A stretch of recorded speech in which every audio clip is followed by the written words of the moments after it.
Good afternoon students, कैसे हो सभी। उम्मीद करता हूँ कि लॉकडाउन के इस बोरिंग टाइम को आपने अपनी क्रिएटिविटी से इन्जॉयफुल बना रखा होगा। तो उसी इन्जॉय के अंदर स्टडी पार्ट को ऐड करने के लिए मैं रविंदर सिंह आज आपके सामने मैथमेटिक्स की ऑनलाइन वीडियोज़ की सीरीज़ में पार्ट 3 लेकर आपके सामने हाजिर हो रहा हूँ, जिसके अंदर हम डिस्कस करेंगे मैट्रिक्स और मैट्रिक्स का भी पार्ट नंबर 3। अब से पहले हमने 2 वीडियोस को डिस्कस कर लिया है। रिसेंटली जो कल की वीडियो थी उसके अंदर हमने डिस्कस किया था कि अवयव के प्रकार कौन कौन से होते हैं, और अवयव के टाइप्स में से हमने 5 टाइप पहले डिस्कस कर लिए थे। वो 5 टाइप थे अपने पास। सबसे पहला मैट्रिक्स था आपके पास रो मैट्रिक्स, जो हमने डिस्कस कर लिया है। उसके बाद हमने डिस्कस किया था स्तंभ अवयव, उसके बाद हमने डिस्कस किया था शून्य अवयव, उसके बाद हमने डिस्कस कर लिया था वर्ग अवयव, और उसके बाद में हमने डिस्कस कर लिया था विकर्ण अवयव। और उम्मीद करता हूं कि इन 5 टाइप्स ऑफ मैट्रिक्स में आपको किसी भी प्रकार की कोई दिक्कत नहीं होगी। अब हम उससे नेक्स्ट यानी नंबर 6 मैट्रिक्स को स्टार्ट करने जा रहे हैं। नंबर 6 मैट्रिक्स को हम स्टार्ट करने जा रहे हैं, और जो अपना छठा मैट्रिक्स है, जिसको आप क्या बोलोगे, अदिश अवयव बोलोगे, उसको डिस्कस करने से पहले मैं एक बार आपके सामने मैं विकर्ण अवयव की डेफिनेशन को रिपीट कर रहा हूँ। विकर्ण अवयव यानी कि डायगोनल मैट्रिक्स, उसकी डेफिनेशन को मैं आपके सामने रिपीट कर रहा हूँ। विकर्ण अवयव की डेफिनेशन अपने पास क्या थी, थोड़ा सा हम रिकॉल करते हैं। विकर्ण अवयव क्या था अपने पास, एक ऐसा वर्ग अवयव जिसके अंदर मुख्य विकर्ण को छोड़कर शेष सभी अवयव शून्य होते हैं, उसे हम विकर्ण अवयव कहते हैं। कल हमने इसको डिस्कस कर लिया था। अब जो अपने पास नेक्स्ट टाइप ऑफ मैट्रिक्स है वो अपने पास है अदिश अवयव। तो अदिश अवयव यानी कि स्केलर मैट्रिक्स है। इसकी डेफिनेशन पढ़ते हैं कि ये अदिश अवयव यानी स्केलर मैट्रिक्स क्या होता है। तो सबसे पहले देखिए इसकी डेफिनेशन क्या है। ऐसा विकर्ण अवयव यानी कि आपके पास अदिश अवयव होने के लिए नेसेसरी कंडीशन क्या है, वो देखिए आप। नेसेसरी कंडीशन इसके अंदर है कि वो आपके पास क्या होना चाहिए, वो आपके पास पहले विकर्ण अवयव होना चाहिए। और मैंने कल आपको बताया था कि विकर्ण अवयव होने के लिए नेसेसरी कंडीशन क्या होती है कि वो वर्ग अवयव होना चाहिए। यानी कि इनडायरेक्टली आप ये कह सकते हो कि अदिश अवयव होने के लिए भी वर्ग अवयव होना आवश्यक होता है। यानी अगर आपके पास कोई ऐसा अवयव है जो वर्ग अवयव नहीं है, तो वो आपके पास विकर्ण अवयव भी नहीं होगा, और अगर विकर्ण अवयव नहीं होगा तो वो आपके पास अदिश अवयव भी नहीं हो सकता, क्योंकि अदिश अवयव के लिए आपके पास आवश्यक शर्त ये है कि वो विकर्ण अवयव होना चाहिए। अगर वो विकर्ण होगा तो मे और मे नोट वो अदिश हो भी सकता है और नहीं भी हो सकता, लेकिन अगर वो विकर्ण नहीं है तो वो किसी भी हालत में अदिश अवयव नहीं हो सकता। तो डेफिनेशन को आगे पढ़ते हैं हम।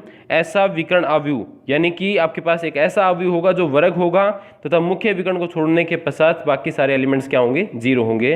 तो ऐसा विकर्ण अवयव जिसके मुख्य विकर्ण के सभी अवयव समान हो, मुख्य विकर्ण के सारे एलिमेंट्स आपके पास क्या हो, बराबर हो, उसे हम क्या बोलते हैं, उसे हम अदिश अवयव बोलते हैं। अपने पास 3 एग्जाम्पल यहाँ पे अदिश अवयव के मैंने लिख रखे हैं। हम चेक करेंगे कि क्या वो अदिश अवयव है। सबसे पहले देखते हैं कि अदिश अवयव की डेफिनेशन के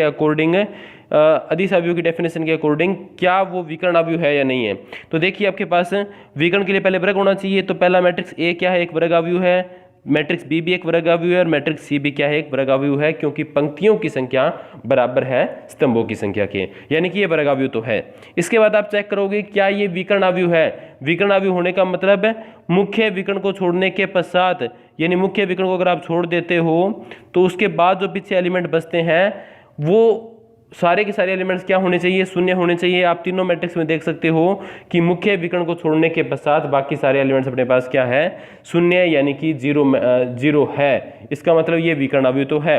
अब देखिए ऐसा विकर्ण अवयव यानी विकर्ण अवयव तो होना चाहिए, लेकिन किस टाइप का विकर्ण अवयव होना चाहिए, जिसके मुख्य विकर्ण के तीनों एलिमेंट्स समान होने चाहिए, सभी अवयव समान हो, यानी तीनों एलिमेंट्स बराबर हो। तो देखिए पहले मैट्रिक्स ए के अंदर मुख्य विकर्ण के अंदर आपके पास 3 एलिमेंट्स है, तीनों एलिमेंट क्या है, 2 2 और 2, यानी तीनों एलिमेंट्स आपस में बराबर है। दूसरे मैट्रिक्स बी के अंदर आपके पास क्या है, मुख्य विकर्ण में 2 एलिमेंट्स है, दोनों आपस में इक्वल है, और जो आपके पास तीसरा मैट्रिक्स है उसमें केवल एक ही एलिमेंट है, तो वो खुद के बराबर होता ही है।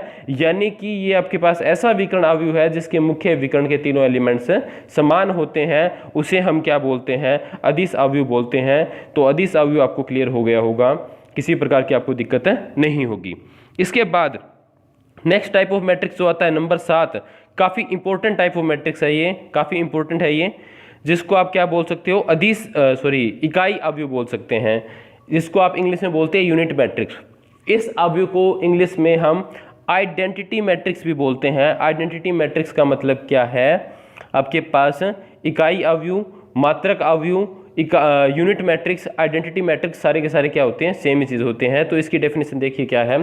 सबसे पहले आप ये देखिए कि इसकी डेफिनेशन के लिए क्या आवश्यक है, ऐसा अदिश अवयव, यानी कि आपके पास इकाई अवयव होने के लिए नेसेसरी कंडीशन क्या है, वो पहले अदिश अवयव होना चाहिए। यानी इकाई अवयव होने के लिए आवश्यक शर्त आपके पास क्या है कि वो आपके पास क्या होना चाहिए, वो आपके पास पहले अदिश अवयव होना चाहिए। यानी अगर अदिश अवयव है तो वो इकाई अवयव हो भी सकता है और नहीं भी हो सकता, लेकिन अगर वो अदिश अवयव नहीं है तो किसी भी हालत में आपके पास इकाई अवयव नहीं हो सकता। ये सिर्फ नेसेसरी कंडीशन है, सफिशिएंट नहीं है। यानी सिर्फ अदिश होने का मतलब ये नहीं होगा कि वो इकाई अवयव होगा। इसके बाद देखिए आगे डेफिनेशन को हम रीड आउट करते हैं। ऐसा अदिश अवयव जिसके मुख्य विकर्ण के समस्त अवयव इकाई देखो नाम से स्पष्ट है, इकाई का मतलब क्या होता है, एक होता है। यानी कि ऐसा अदिश अवयव जिसके मुख्य विकर्ण के समस्त अवयव इकाई यानी एक हो, उसे हम क्या बोलते हैं, इकाई अवयव बोलते हैं। तो देखिए डेफिनेशन के अकॉर्डिंग मैंने 3 एग्जांपल यहाँ पे लिख रखे हैं, तीनों देखते हैं डेफिनेशन को सेटिस्फाई करते हैं या फिर नहीं करते। तो चेक करते हैं हम। सबसे पहले देखिए क्या ये जो मैंने 3 मैट्रिक्स लिख रखे हैं ये अदिश अवयव है या फिर नहीं है। ये देखिए एक वर्ग अवयव है, ये भी एक वर्ग अवयव है, ये भी एक वर्ग अवयव है, यानी तीनों के तीनों किसके एग्जाम्पल है, वर्ग अवयव के एग्जाम्पल तो है। अब वर्ग के बाद आपको क्या चेक करना होता है कि वो विकर्ण है या नहीं है। विकर्ण चेक करने के लिए क्या करेंगे, मुख्य विकर्ण के एलिमेंट को छोड़ दो, बाकी सारे एलिमेंट्स क्या होने चाहिए, 0 होने चाहिए, वो इसको सेटिस्फाई करते हैं, यानी ये विकर्ण अवयव भी है। उसके बाद हम चेक करते हैं क्या ये एक अदिश अवयव है, तो ये अदिश अवयव की डेफिनेशन को भी संतुष्ट करते हैं, क्योंकि मुख्य विकर्ण के एलिमेंट आपस में हमेशा बराबर है इसके अंदर, तो मुख्य विकर्ण के एलिमेंट आपस में समान है, इसका मतलब ये आपके पास क्या है, अदिश अवयव है। यानी कि डेफिनेशन को यहाँ तक तो ये संतुष्ट करता है, ऐसा अदिश अवयव, यहाँ तक तो क्लियर है आपको। इसके बाद चेक कीजिए कि मुख्य विकर्ण के सारे एलिमेंट इकाई है क्या। पहले मैट्रिक्स के अंदर देखिए एक ही एलिमेंट है, वो एक है आपके पास, यानी मुख्य विकर्ण के एलिमेंट क्या है आपके पास, इकाई है। दूसरे मैट्रिक्स के अंदर अगर हम देखते हैं तो मुख्य विकर्ण के अंदर आपके पास 2 एलिमेंट है, दोनों यूनिट यानी इकाई है। और तीसरे जो आपके पास मैट्रिक्स है उसके अंदर भी आपके पास मुख्य विकर्ण में 3 एलिमेंट्स हैं, तीनों आपके पास क्या है, इकाई है। यानी कि डेफिनेशन को ये तीनों आपके पास सेटिस्फाई करते हैं। तो ये तीनों के तीनों आपके पास किसके एग्जाम्पल है, आइडेंटिटी मैट्रिक्स यानी इकाई अवयव के एग्जाम्पल है। इकाई अवयव को इंग्लिश में आइडेंटिटी मैट्रिक्स बोलते हैं। स्पेलिंग इसकी स्टार्ट होती है आई से, इसलिए हम इसको किससे डिनोट कर सकते हैं, आई से डिनोट कर सकते हैं। जो 1 by 1 ऑर्डर का इकाई अवयव होगा उसको मैंने I1 से डिनोट किया है। I1 यानी कि I फॉर आइडेंटिटी यानी इकाई अवयव, और 1 यहाँ पे इंडिकेट करता है कि उसका ऑर्डर क्या होगा, 1 by 1 यानी कि पंक्ति भी एक और स्तंभ भी एक। और वैसे भी वर्ग अवयव के लिए आपको पंक्ति और स्तंभ अलग अलग बताने की आवश्यकता नहीं होती, क्योंकि वर्ग अवयव में अंडरस्टूड माना जाता है कि पंक्तियों की संख्या स्तंभों की संख्या के बराबर होगी। तो आप सिंपली ये कह सकते हो 2 by 2 ऑर्डर का वर्ग अवयव की जगह आप सिंपली बोल सकते हो 2 ऑर्डर का वर्ग अवयव। ऐसे ही देखिए I2 है, I फॉर इकाई यानी आइडेंटिटी, 2 यहाँ पे इंडिकेट करता है कि इसका ऑर्डर क्या होगा, 2 by 2 होगा। ऐसे ही I3 है आपके पास, I फॉर इकाई अवयव यानी आइडेंटिटी मैट्रिक्स, और 3 यहाँ पे इंडिकेट करता है कि वो 3 by 3 ऑर्डर का इकाई अवयव आपके पास है। ऐसे ही आप I4 I5 लिख सकते हैं, बट आपके सिलेबस के अकॉर्डिंग यहाँ पे I3 तक ही है। मैक्सिमम आपके पास I4 हो सकता है, वो आपके पास 3.1 के अंदर हम डिस्कस करेंगे। इसके बाद नेक्स्ट टाइप ऑफ जो मैट्रिक्स है वो आपके पास है त्रिभुजाकार अवयव। त्रिभुजाकार अवयव यानी कि ट्राइएंगुलर मैट्रिक्स, वो देखिए क्या होता है। तो इसकी डेफिनेशन हम पढ़ते हैं। ऐसा वर्ग वर्ग अवयव, यानी कि जो त्रिभुजाकार अवयव का कॉन्सेप्ट होगा वो भी किसके अंदर पॉसिबल होगा, हमेशा वर्ग अवयव में पॉसिबल होगा। अगर मैट्रिक्स वर्ग नहीं है तो वो त्रिभुजाकार नहीं हो सकता। तो ऐसा वर्ग अवयव जिसमें मुख्य विकर्ण आपको क्लियर है अच्छे तरीके से, मुख्य विकर्ण के ऊपर के या फिर मुख्य विकर्ण के नीचे के समस्त अवयव शून्य होते हैं। यानी या तो मुख्य विकर्ण के ऊपर के सारे एलिमेंट्स जीरो होंगे या फिर मुख्य विकर्ण के नीचे के सारे एलिमेंट्स जीरो होते हैं, तो उसे हम क्या बोलते हैं, त्रिभुजाकार अवयव बोलते हैं, यानी कि ट्राइएंगुलर मैट्रिक्स हम उसको बोलते हैं। अब ट्राइएंगुलर मैट्रिक्स क्यों बोलते हैं, क्योंकि देखो त्रिभुज के आकार में अपने पास एक शेप बनेगी। कैसे बनेगी वो आपको समझाता हूं मैं। देखिए यहाँ पे आपके पास दो मैट्रिक्स है, मैट्रिक्स ए और मैट्रिक्स बी। मैट्रिक्स ए की अगर हम बात करें तो देखिए मैं यहाँ पे ड्रॉ कर रहा हूं, जैसे अपने पास क्या है, मुख्य विकर्ण को ड्रॉ कर रहे हैं। मुख्य विकर्ण के अंदर आपने देख लिया, मुख्य विकर्ण के एलिमेंट्स को मैंने मिला दिया। इसके बाद अगर मैं इस हिसाब से इसको मिलाता हूं तो आप क्या देखते हो कि जो आपके पास मुख्य विकर्ण दिखाई दे रहा है मैट्रिक्स ए में, इसमें इससे ऊपर वाले सारे एलिमेंट्स जीरो है। मुख्य विकर्ण जो आपको दिखाई दे रहा है जिसके एलिमेंट क्या है 3, 5 और 6 है, उस मुख्य विकर्ण के ऊपर के सारे एलिमेंट्स क्या है आपके पास है, जीरो है। मुख्य विकर्ण के ऊपर के सारे एलिमेंट्स जीरो है। लेकिन आप ये देखिए ध्यान से कि ट्राइएंगल यानी कि त्रिभुज कहाँ बनता है, त्रिभुज बनता है नीचे की ओर। त्रिभुज किस डायरेक्शन बनता है, त्रिभुज नीचे की ओर बनता है, इसलिए इसको हम क्या बोलते हैं, निम्न त्रिभुजाकार अवयव बोलते हैं। इसी प्रकार क्या है, जो आपके पास दूसरा मैट्रिक्स बी है उसके अंदर देखिए आप, पहले मैं मुख्य विकर्ण के एलिमेंट्स को मिला लेता हूं। मुख्य विकर्ण के एलिमेंट्स को मैंने मिला दिया। इसके बाद आप ये देखोगे मुख्य विकर्ण के नीचे के सारे एलिमेंट्स, देखिए आप ध्यान से, मुख्य विकर्ण के नीचे के सारे एलिमेंट्स के आपके पास जीरो है। लेकिन ट्राइएंगल कहाँ बनता है, त्रिभुज कहाँ बनता है, त्रिभुज बनता है ऊपर की ओर। देखिए त्रिभुज चाहे ऊपर बने चाहे नीचे बने, दोनों ही केसेस में आपके पास क्या होता है, एक त्रिभुज का निर्माण होता है।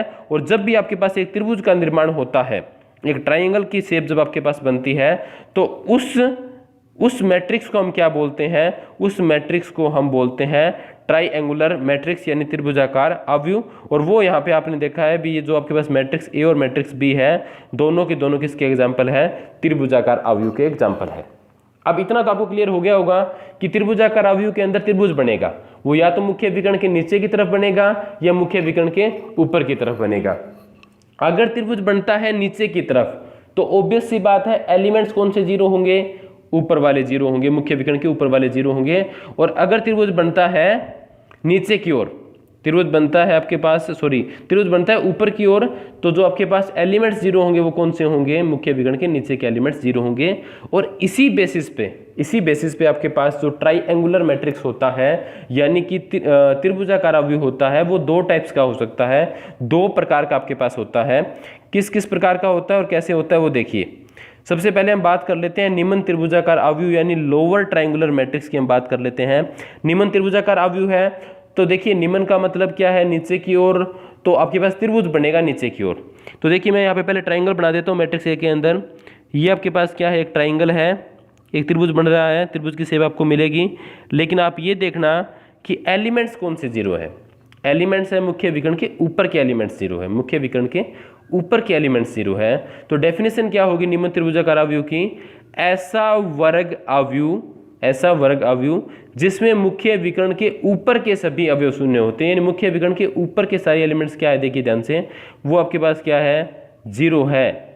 तो उसे हम क्या बोलते हैं, निम्न त्रिभुजाकार अवयव बोलते हैं। उसे निम्न त्रिभुजाकार अवयव हम क्यों बोलते हैं, क्योंकि त्रिभुज नीचे की तरफ बनता है। क्लियर है बात है। थोड़ा सा यहाँ पे कंफ्यूजन हो जाती है कई बार बच्चों को, वो निम्न त्रिभुजाकार में ये लिख देते हैं कि एलिमेंट्स मुख्य विकर्ण के नीचे के जीरो होंगे। ऐसा नहीं लिखना है आपको, आपको क्या लिखना है कि मुख्य विकर्ण के ऊपर के सारे एलिमेंट्स जीरो है तो त्रिभुज बनेगा नीचे की ओर, इसलिए उसको हम क्या बोलते हैं, निम्न त्रिभुजाकार अवयव बोलते हैं। क्लियर है बात। अब इसकी एक अल्टरनेट डेफिनेशन भी होती है, इसकी एक अल्टरनेट डेफिनेशन होती है, वो हम क्या बना सकते हैं, देखिए साइड में मैंने इसमें लिख रखी है अल्टरनेट डेफिनेशन, अर्थात aij बराबर zero when i is less than j, aij बराबर zero when i is less than j। इसका क्या मतलब है देखिए। अब देखिए निम्न त्रिभुजाकार अवयव के अंदर क्या है, निम्न त्रिभुजाकार अवयव के अंदर अपने पास क्या है, ये मैंने एक ट्राइंगल बना दिया, नीचे की तरफ ट्राइंगल बन गया, ये आपके पास निम्न त्रिभुजाकार अवयव है। अब आप ये देखिए कि इसमें कौन कौन से एलिमेंट्स जीरो है, यानी कि आप एलिमेंट्स की पोजीशन देखिए जो जीरो है। एक तो आपके पास A12 जीरो है, A12 का मतलब पहली पंक्ति और दूसरे स्तंभ का एलिमेंट। एक आपके पास कौन सा जीरो है, A13 जीरो है, A13 का मतलब पहली पंक्ति में और तीसरे स्तंभ में है। और ए कौन सा जीरो आपके पास है, A23 जीरो है, यानी 3 एलिमेंट्स जीरो है। A12 जीरो है, A13 जीरो है, A23 जीरो है। तीनों ही एलिमेंट्स के सफिक्स पे आपको ध्यान देना है, तीनों ही एलिमेंट्स के सफिक्स पे आपको ध्यान देना है। पहला जो एलिमेंट था उसका सफिक्स क्या था, 12, नेक्स्ट में क्या था आपके पास है 13, उससे नेक्स्ट में क्या था आपके पास है 23। तो देखिए तीनों एलिमेंट्स के सफिक्स पे ध्यान दीजिए।